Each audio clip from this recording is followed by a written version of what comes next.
Good day everyone. So today I am going to discuss about the credit cards and the annual percentage rate or APR. So this is from the week 12, the mathematics of finance. So first is we have our formulas. So our formulas in the credit cards is the average daily balance is equal to the sum of the total amounts owed each day of the month over the number of days in the billing period.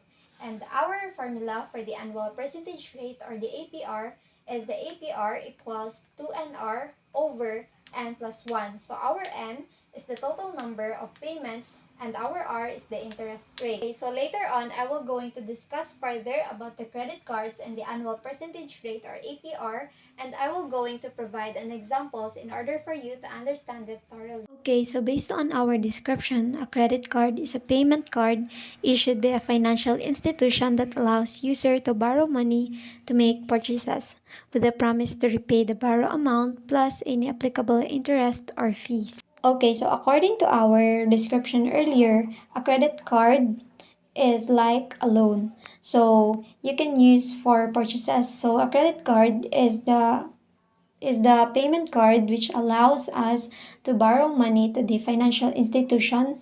So the example of the financial institution is the bank. So the bank allowed us or allowed the users to borrow money by the use of the credit card. So the financial institution, which is the bank, will give now a due date. So if you repay the borrowed money or if you repay the money that you have borrowed in the bank, so if you pay back the full amount by the due date, so you have no interest. But if you don't pay on time, then you will be charged a finance charge. And also, if you miss the minimum payment deadline, or say for example, your due date is April 14, and then you pay on April 16, so of course you will be charged a late payment fee. So the late payment fee is the fee for missing minimum payment deadline. And of course, you will be charged the annual fee, which is the cost for using credit card each year. So by using the credit card each year, so you will be charged a annual fee. So just a quick recap. So a credit card is also known as payment card. So we use this card in order for us to borrow money to the financial institution. So an example of the financial institution is the bank. So if nabaydan nimo on time and full payment ang imong pag-repay sa gihatag nga due date ni bank, so of course you will have no interest. So we call this one as interest-free purchases. But if nagbayad ka pero dili kompleto imong gibayad sa due date nga gihatag ni bank, so of course you will be charged a finance charge. And if late imong pagbayad, so you miss the minimum payment, so of course you will be charged a late payment fee. And even though nagbayad ka complete sa due date na gihatag ni bank, of course you will be charged the annual fee because of using the credit card each year. So we have here the credit card bill. So first we have the statement date, payment due date, minimum payment due, and the total amount due. So first we have the statement date. So ang statement date is the last day of billing cycle. So unsay ginapalibot pasabot ani. So the last day of the billing cycle, so the statement date is the date that we must pay at least minimum amount in order for us to avoid any penalties like finance charges. Next is we have the payment due date. So date by which you must pay to avoid fees. So the payment due date is the exact day that the bank was given for you to pay the full amount or pay what you owe in the bank. Next, we have the minimum payment due. So you have to pay smallest amount by the due date. So, dili na ka magbayad og bisag minimum date, bisag minimum amount lang sa imong gihilam. And next, we have the total amount due. So, this is the full balance or the full amount that you owe or full amount na imong gihilam gikan sa bank or full amount sa imong giloan.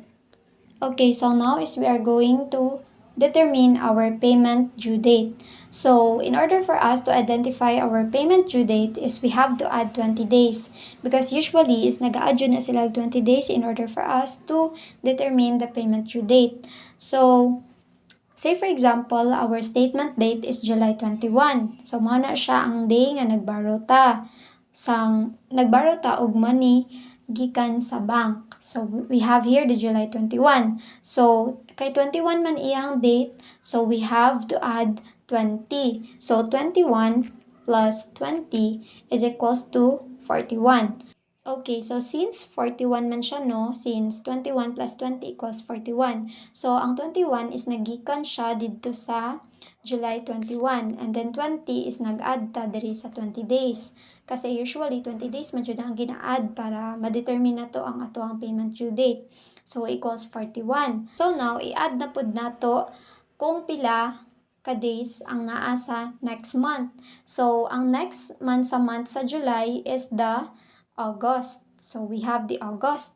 So, 41. So, 41 man ang total sa taas, no? So, 41 minus 31 kay there is 31 days in the month of the August. So, minus 31 equals 10. So, our payment due date is August 10. So, therefore, kay July 21 man siya, which is July 21. So, we have here the 21 plus 20 which is nag-add ta og 20 kasi usually na ma-determine nato atong payment due date is mag-add sa ta og 20 days. And then, equals 41 na siya. So, 41 minus 31 kay 31 days man ang naa sa next month of the July which is the August. So, there is 31 days in the month of August. So, equals 10. So, the next due date, so our payment due date or sa exact date na atong bayaran or i-repay nato ang gihiram nato na kwarta gikan sa bank is on August 10. Okay, so this is an example of credit card. So the formula that we are going to use is this. So we have the average daily balance equals sum of the total amounts owed each day of the month over the number of days in the billing period. So we have an example here. So an account had a balance of 7,000 pesos and paid 3,500 pesos on the November 7 due date. A purchase of 2,000 pesos was made on November 10 and a payment of 2,300 pesos was made on November 16. The interest on the average daily balance is 2.75% per month. Find the finance charge on the November 18 bill.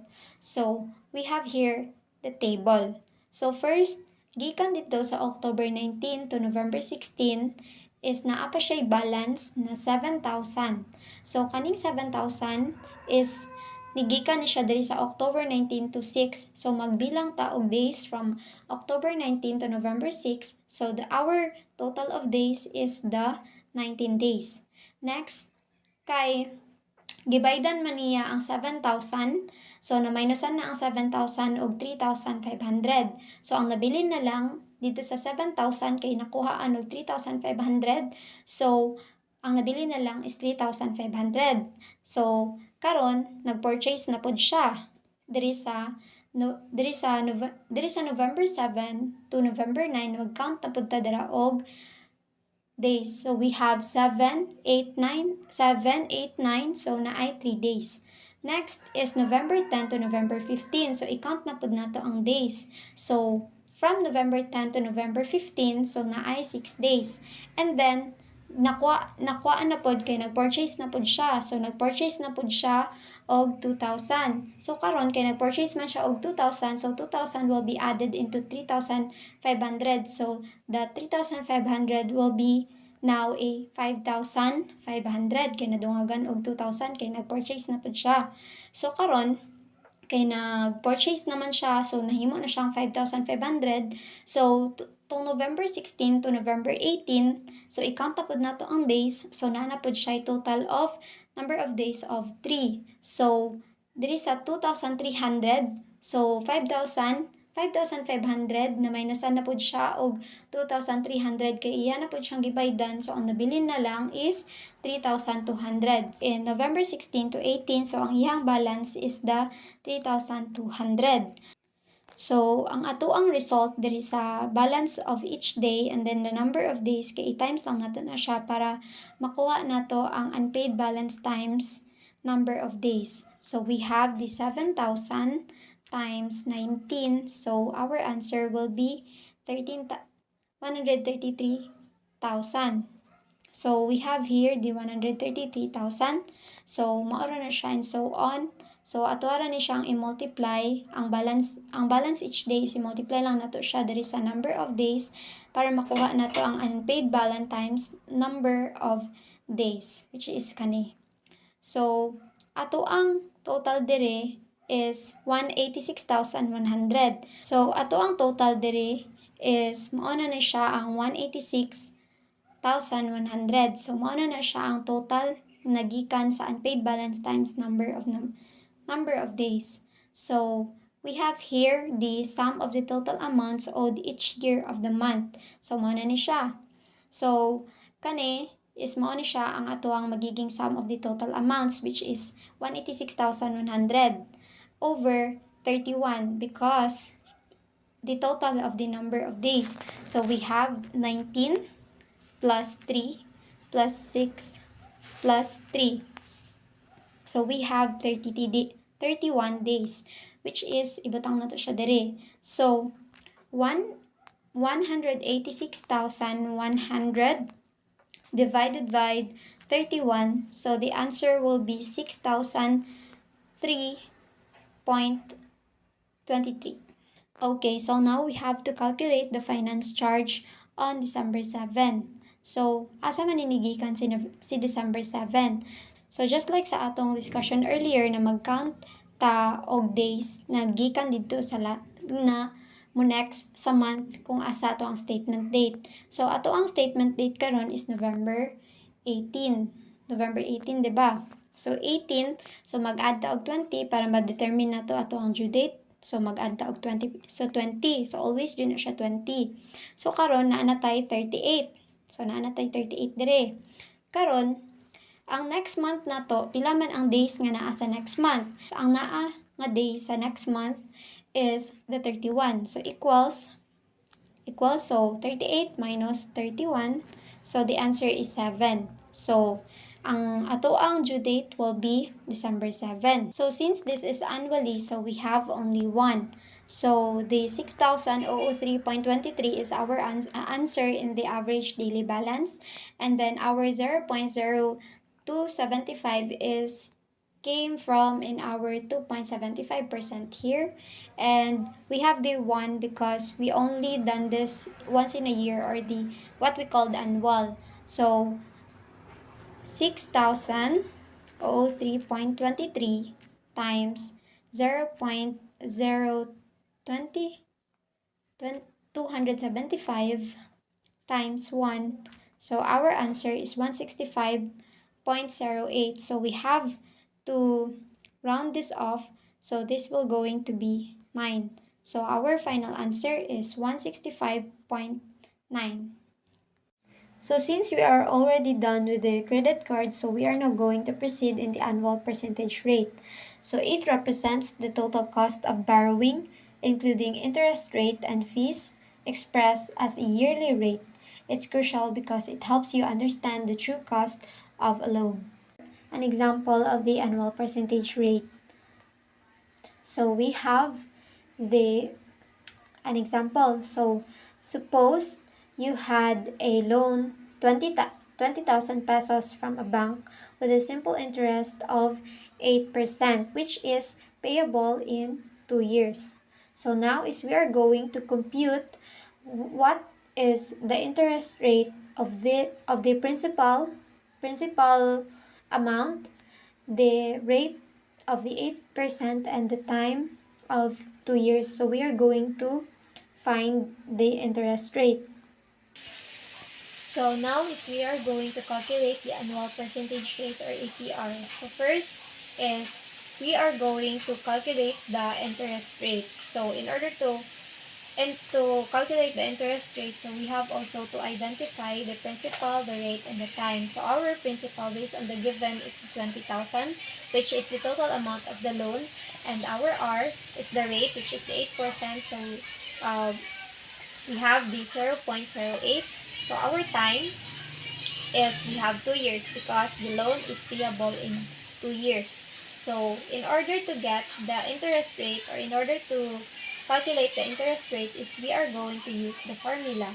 So we have the I is equals to PRT. So we are going to use this formula in order to determine our interest rate. So I is equals to P, which is the 20,000,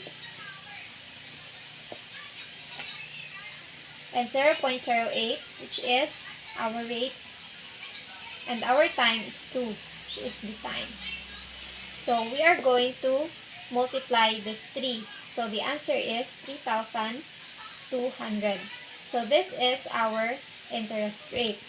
Okay, so since we already get the interest rate, which is the 3,200, so we are going to proceed on the APR. So if we try to analyze the problem, the principal loan at the beginning is 20,000 pesos. After the payment of 1 year, you only owe 10,000 pesos because you already paid the 10,000 pesos last year. So after 1 year of payment, so you already owe 10,000. So this amount is supposedly the principal in computing interest in the second year. So this is an illustration of APR. So in order to get our APR is we have to use the formula that was given earlier. Now is we are going to calculate the APR. So in order to calculate the APR is we have to use the formula. So we have here the APR equals 2NR over N plus 1. So we have here the solution. So we have APR equals 2. 2, which is given in our formula, and N is our 2. So N is the total number of payments. So our loan is payable in 2 years. So we have to put our N as 2. Next is the rate. So our rate is 0.08 over N plus 1. So our N again is 2 plus 1, which is given to our formula. APR equals 0.32 over 3. So why is it become 0.32? Because all of these 3, we multiplied this 3. So 2 times 2 times 0.08, our answer is 0.32 over 3, because we simplify the 2 plus 1, so our answer is 3. So next, we have APR equals, so we have to divide this 2, which is the 0.32, divided by 3. So our answer is 0.1067. So we have to move the point here, this area. So APR equals 10.67. Okay, so this is our final answer, which is APR equals 10.67. So this is already our annual percentage rate in this problem.